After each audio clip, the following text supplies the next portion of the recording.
Muito bem, pessoas bonitas da internet, ó. Guto Zacarias e Kim Kataguiri foram ao Flow Podcast, aí conversaram sobre várias coisas com o Igor, e aí o Igor já começou perguntando pro Guto como é que é ser um deputado preto e de direita. Aquela velha pergunta gostosa. E ó, antes de começar, já vou pedir pra você deixar o seu like, se inscrever no canal, porque aqui tem vídeo todo dia. Vamos nessa! Ô Guto, me fala como é que você... vamos lá. Vou falar da maneira mais crua possível. Como é ser um cara preto que defende pautas que tem a ver... pautas raciais e tal, sendo identificado com a direita?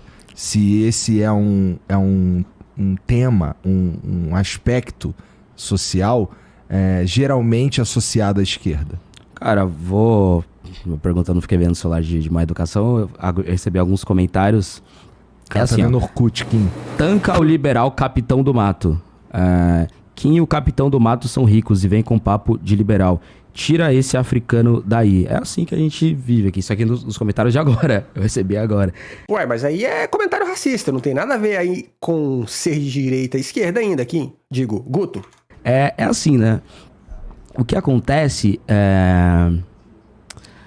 no Brasil, né, a gente tem obviamente o racismo, só que o racismo para quem é negro e de direita, ele é duplo. Você sofre o racismo dos racistas e você sofre o racismo de quem é de esquerda.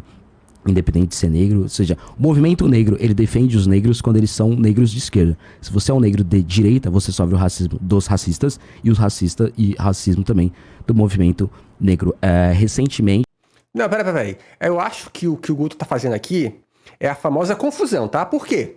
Os movimentos de negros, em geral, são de esquerda, porque, em geral, a direita nunca se importou com as pautas da população mais carente e, consequentemente, da população negra. São os partidos de esquerda que sempre se preocuparam com isso. Aí é claro que eles, antes de mais nada, a maioria, tá? Antes de mais nada, são partidos de esquerda que aí depois também se preocupam com pautas do movimento negro. Esses partidos são um megazord, eles têm duas pernas aí, né? Eles se importam com o movimento negro, mas eles também são de esquerda. Vocês, no sentido político, têm objetivos antagônicos. Então você não pode reclamar que alguém que tem objetivos antagônicos ao seu não te apoia, né?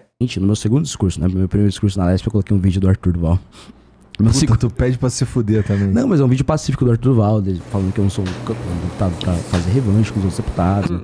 Putz, o candidato do Arthur ganhou a eleição, ele vai ficar aqui me enchendo. Não, não, gente, pelo amor de Deus. São 4 anos que eu quero fazer um bom mandato. No segundo discurso, eu li uma série de postagens e fiz uma denúncia, porque a Folha de São Paulo fez uma matéria falando, preto, periférico e de direita, conhece a vida de Guto Zacarias, sei lá, painel. Sobre o Arthur, rapidinho, só pra eu falar um bagulho aqui que eu penso que eu acho que seria vacilo deixar passar. Achei que o que aconteceu com o Arthur, putz, no mínimo tinha que acontecer com aquele outro cara lá que apalpou também a moça. O que aconteceu com o Arthur, Igor, tá? Só pra deixar claro, o que o Igor tá falando é que o Arthur Duval, mamãe falei, perdeu seu mandato, ele foi cassado lá graças àquelas falas que ele disse quando foi pra Ucrânia. Lembra que eles foram pra Ucrânia? Porque é isso que essa galera costuma fazer, né? Hoje os políticos espertinhos da internet, eles entenderam que eles precisam estar envolvidos sempre no burburinho. Então você precisa falar uma coisa que vai viralizar e que vai fazer com que os seus nomes permaneçam em alta, permaneça no consciente coletivo das pessoas. O Arthur, depois de voltar da Ucrânia, mandou uma mensagem lá no grupo de Zap, aparentemente, para os seus brothers, onde ele falava que as minas da Ucrânia eram muito bonitas, porque beleza para esses caras é basicamente o padrão europeu. Mas ele falava que, além de muito bonitas, elas eram muito fáceis. Por que elas eram muito fáceis? Porque elas estavam vivendo num clima de guerra, né? Num país, numa zona de guerra. E aí ele alegava que por isso elas eram muito fáceis. Por conta disso, ele teve o seu mandato cassado, mas ele teve o seu mandato cassado numa parada que eu acho que é muito turva, que é o famoso decoro parlamentar. Para você que não sabe o que é o decoro parlamentar, a palavra decoro significa ali uma série de comportamentos que são esperados de alguém. Então os políticos meteram essa aí há muito tempo, de que eles devem ter um decoro parlamentar, um comportamento que um parlamentar deve ter. O problema é que, como isso é muito genérico, 90% dos casos nunca dá em nada. Por quê? Porque essa galera bota panos quentes uns pros outros, né? A verdade é essa, porque pro parlamentar ser cassado, ele precisa de voto da maioria da casa para ele poder ser cassado. E aí isso quase nunca acontece. No caso do Mamãe Falei, o negócio escalou tanto, ou seja, teve uma repercussão tão negativa que rolou, tá? Mas, além do Arthur Duval, teve outro parlamentar também que foi acusado de assédio. E não só foi acusado, tá? Ele cometeu assédio dentro da Câmara, e como a Câmara tem câmeras, né? Olha aí, Câmara e câmeras, isso tá filmado. E esse cara não perdeu o mandato. Então, nesse caso aí, acho que 2 pesos e 2 medidas ficou claro. Mais do que 2 pesos e 2 medidas, mostrou que a cassação do Arthur não foi por machismo. Porque se for por machismo, não pode ter machista na Assembleia, um cara que apalpa. Mas, cara, não foi por machismo, tá? Isso aí é viagem sua, não existe essa de machismo aí. A gente combate o machismo, mas ele não é crime, tá? Uma deputada no meio da Tomou sessão... um ganchinho de nada, né? Então, são outros motivos que não o machismo, obviamente, não falando que ele não foi machista, não foi, sei lá. Mas a questão não é principal... nem defendendo o que rolou, é mais uma pira de... Mostrar a verdadeira razão. 2 pesos, 2 medidas ali, entendeu? Claro, claro. E aí eu fiz uma denúncia na Assembleia, que protocolei no Ministério Público, etc., de o que ela, até agora, pelo que a minha equipe já me falou, é a maior denúncia de ataque racial virtual dos últimos 20, 30 anos. 10 anos, 15 anos. Que é vários comentários numa postagem, tipo, pô, um deputado... Peraí, olha aí que os dados, ó. Parece que estudou na Unibu também? O que ela, até agora, pelo que a minha equipe já me falou, é a maior denúncia de ataque racial virtual dos últimos 20, 30 anos. 10 anos, 15 anos. 20, 30, 10, 15. Que é vários comentários numa postagem, tipo, pô, um deputado negro ganhou a eleição. Tem vários comentários racistas, quase 300 comentários racistas, todos printados com a ficha da pessoa, de que essas pessoas eram racistas e eram seguidoras do PSOL, do PT, do MST. Ou seja, eles... Vamos lá, Guto. Ai, Guto. Aprende uma coisa, Guto. Acho até que você sabe, mas eu vou falar aqui pra você que não sabe. Você que é preto, que é preta. Quando um preto consegue chegar numa posição de destaque na sociedade, e hoje em dia, na maioria das vezes, isso significa estar exposto na internet, você naturalmente vai receber um monte de ataque racista, porque, infelizmente, o mundo é racista, tá? Essas últimas semanas, volta e meia, tá surgindo célula nazista descoberta. Então, isso é uma característica da nossa sociedade. Você alegar que, olha, foram racistas, ok, não tem por onde correr, cara. Infelizmente, se você é preto e você fica numa posição de evidência, você vai sofrer racismo também, porque o racismo não atinge só quem tá numa posição de evidência. Agora, eu acho curioso essa sua estratégia de falar, ó, e aí a gente foi lá e pesquisou e, ó, eles seguem o PSOL e o PT. Logo, esse é um ataque da esquerda. O Guto, deixa eu te falar. Eu, por exemplo, não curti o mandato do Mito. Eu, literalmente, se eu pudesse me definir, eu diria que eu era a oposição ao Bolsonaro. Mas eu seguia ele em alguma rede social, eu acho que no Twitter. Mas isso não quer dizer que eu era simpatizante dele, amigão. Então, pela sua lógica, todo mundo que segue é simpatizante? Defender os negros, ou ele só defendeu os negros de esquerda? Como é que é? A pessoa de que essas pessoas eram racistas e eram seguidoras do PSOL, do PT, do MST. Ou seja, eles defendem os negros, ou ele só defendeu os negros de esquerda? Se eles eram do PSOL, provavelmente eles defendem os negros de esquerda, porque o PSOL é um partido de esquerda. Na época da eleição teve... Mas o teor dessas mensagens aí podem ser considerados racistas ou com são certeza de são fato? racistas. Com certeza são racistas. Eu posso pegar algumas aqui pra ler. São bem racistas. Depois tu lê umzinho pra mim. Vou pegar agora aqui. Se meu grupo do gabinete ele não tem aquela mensagem temporária que é... E garantidamente... Achei. São pessoas associadas a esses partidos. Achei aqui. O capataz defendendo o feitor da Casa Grande. Guto Zacarias é traidor. A hora que ele for chutado pra fora da Casa Grande, ele cai na realidade. Dê chicote para o capataz. Um preto de direita é tão útil quanto olho azul em gente feia. O inseto que apoia o inseticida. Li só até negros silenciados pela esquerda, entre aspas. Vi que era só mais um animal domesticado a capim, da mesma linhagem de Nicholas, Kim Kataguiri e Holiday. Quer mídia, triste fim do nosso país. Olha o capataz da senzala, o famoso judeu nazista. Cachorro de rico, defende a casa e dorme do lado de fora. Complexo. A galera ali do sul não perdoa não, coloca pra trabalhar numa vinícola. Uma alusão clara escravidão americana, aliás. Sugiro ele ir mais pro sul, colher uvas em alguma vinícola. Quem sabe ele iria gostar. Então, a questão é, todas essas pessoas são de esquerda. Provavelmente elas seguem algum movimento negro e elas estão ali lutando contra o racismo. É que o discurso do capataz, né, do negro traidor, é um discurso de esse esquerda. papinho. De que, se você é contra a cota, se você é contra as políticas de esquerda para negros, logo você é um cara que tá a favor dos brancos. E na época da Discordo, Kim. Eu não acho que quando você é contra cotas, você é a favor dos brancos. Eu acho que o mundo é a favor dos brancos. Agora, eu acho que quando você é contra cotas e essas políticas que tentam, de alguma maneira, equilibrar um pouco o jogo, dá alguma oportunidade ainda nessa geração. Por que foi implementada a política de cotas, principalmente no ensino superior?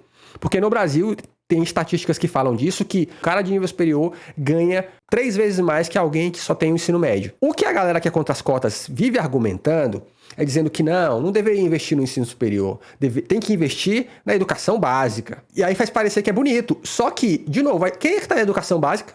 São as criancinhas. Isso quer dizer que qualquer melhora não vai ser para essa geração, vai ser só para a próxima. E aí tem aquele famoso ditado de dizer que quem tem fome tem pressa, cara. A gente quer que uma mudança estrutural aconteça para que no futuro o racismo estrutural não seja tão preponderante como ele é. Claro que queremos, mas a gente também quer algo aqui agora, porque nós estamos sofrendo agora. eleição, o que aconteceu, Iguinho? O que aconteceu na época da eleição? Eu sempre faço Change My Mind no mesmo dia, todo domingo, no mesmo horário, 1h da tarde, no mesmo lugar, na frente do MASP. Eu cheguei na eleição, tava o meu coordenador de campanha, vereador de Santo André, Márcio Colombo, e tava lá um monte de gente lá com uma camiseta, etc. Vote em preto. Eu falei, pô, será que a gente recebeu alguma doação boa, que a gente tá com mais equipe, etc? Pô, que bacana. Aí ele, não, essa galera não tá com você não, eles estão com a galera do PSOL. Aí eu achei curioso, eles estavam atrapalhando a minha gravação. E eu fui falar com eles, eu falei, pô, galera, vocês estão... Ui, que sofrimentinho! Eles estavam atrapalhando a sua gravação. Os caras estavam na rua, assim como você, mas estavam te atrapalhando. Desse voto em preto, ele falou, é um site, tem candidatos negros. Eu falei, ó, beleza. Fui lá, entrei no site pra ver se meu nome tava lá, né, já que eu era candidato. E eu acho que tá claro pra todo mundo que eu sou preto. E aí eu fui lá e falei, pô, eu não era um dos candidatos que estavam lá. Eu falei, pô, eu sou candidato, eu sou preto. Pô, eu sou um candidato grande, tanto que eu ganhei a eleição. Por que meu nome não tá aqui? Ó, vocês viram? Ele pergunta, pode ser preto do MBL? Não pode. Tem que ser preto que vota em cotas raciais. A pessoa esclareceu pra ele qual era o critério. Aí ele diz, não, então muda esse nome. Olha, muda o nome da coisa que você tá fazendo da campanha de vocês, porque eu, que não sou do partido de vocês, que não sou sequer de esquerda, não gostei. Pode ser... O voto em preto é em voto em preto ou pode ser preto de direita? Não, tem que ser preto de esquerda. Aí quando eu fui fazer a quarta pergunta pra outra pessoa que tava lá, eu fui agredido. Tem vídeo lá, tudo documentado, etc. Pegaram uma bandana de uma deputada estadual de esquerda e me agrediram. Daí saiu matéria na imprensa, no G1, que é candidatos do MBL, do PSOL, fazem uma arruaça. E aí essa deputada do PSOL, desse voto em preto, ela entrou na justiça contra mim criminalmente.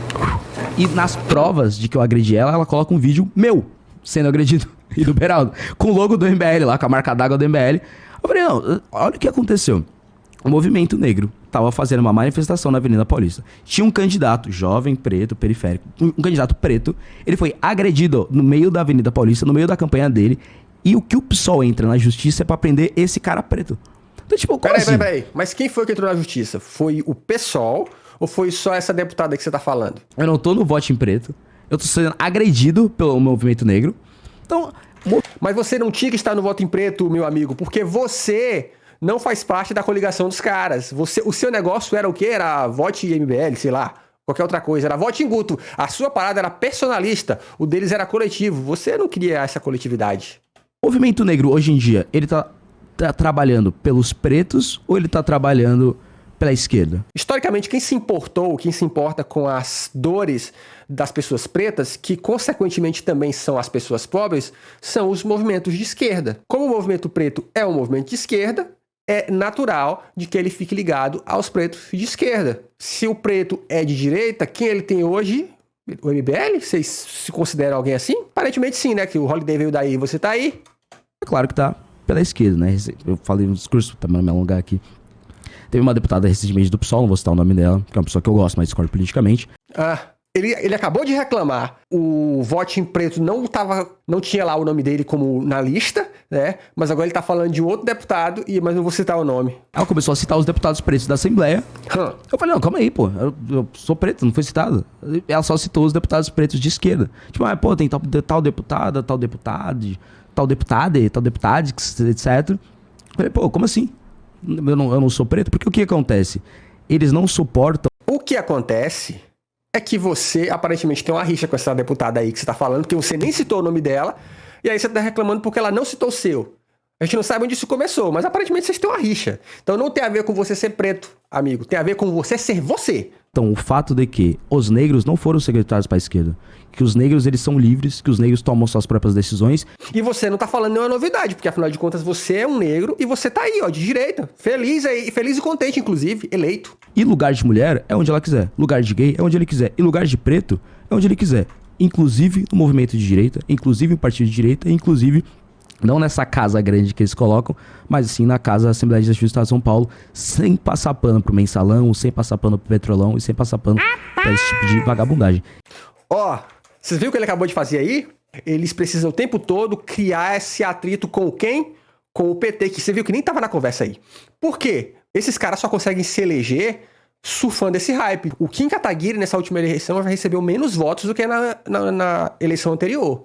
Então, eles já estão sentindo isso, de que sem essa rixa, eles não conseguem ir tão longe assim, não. Então, eles já estão prevendo, inclusive, que para as próximas eleições, se eles não se movimentarem, né, eles não chegam lá. E aí, qual é o movimento que eles estão fazendo? É esse movimento de PT e Petrolão, o tempo todo, ó. PT e Petrolão. PT e Petrolão.